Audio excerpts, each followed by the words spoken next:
It's a drug that causes dangerous side effects for young people, but until now, nobody was admitting it was a problem in local schools. Our investigation shows that it is at Big Walnut High School in Sunbury and elsewhere. Third down and 8. Friday night football fills stands and thrills crowds across central Ohio.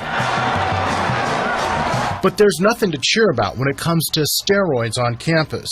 And 10 Investigates has uncovered information that proves it's a problem.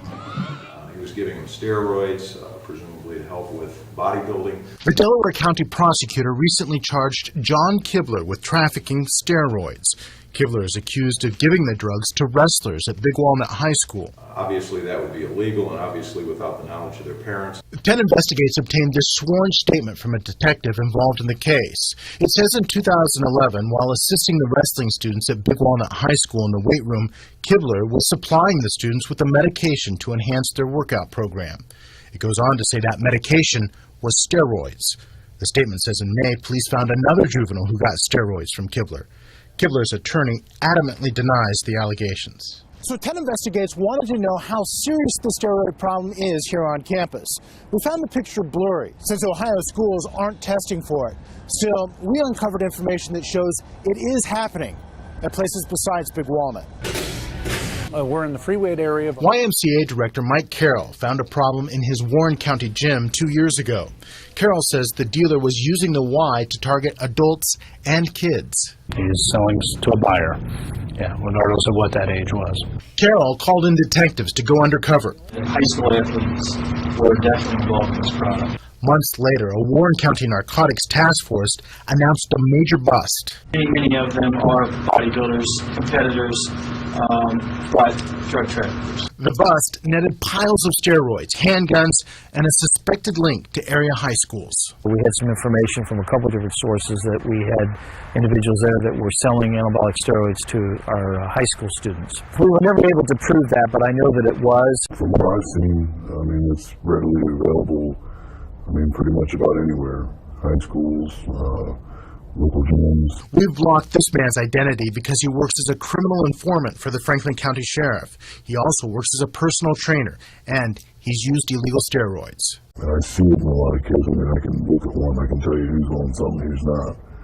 In high school? Yeah, in high school. He says it's not just the kids. Have you ever personally seen it amongst either a coach or a trainer that deals with young people? I've seen it around coaches, even school principals. In our community? In our community. So 10 Investigates went to the Ohio High School Athletic Association, the organization in charge of high school sports. Paul, I'm Jerry Snodgrass. 10 TV, nice to meet you, sir. Good to meet you, too. Assistant Commissioner Jerry Snodgrass told us steroids in high schools is a reality. It was on the horizon for so long. I think it was right on the surface, and I do think it's an issue. Has any school ever come forward and said we had somebody that's been involved with steroids? Yes. I have had that before happen in my role as an assistant commissioner. The High School Athletic Association requires schools to educate students about steroids. However, it does not require steroid testing. Snodgrass says that's because the cost can be high, but he openly wonders whether it's time to encourage schools to start. Where are our resources best spent? Are our resources best spent for a larger trophy? Are our resources spent taking a team out of state to travel in some premier tournament? Or are our resources better spent using as a deterrent for lifelong health benefits? Snodgrass says that his organization plans to convene its medical advisory committee and take a further look into possible changes about how to deal with steroid issues. Nobody at Big Walnut wanted to discuss the situation on camera, but the superintendent did tell me that Kibler has been notified that he's not allowed on campus any longer. Paul Aker, 10 Investigates.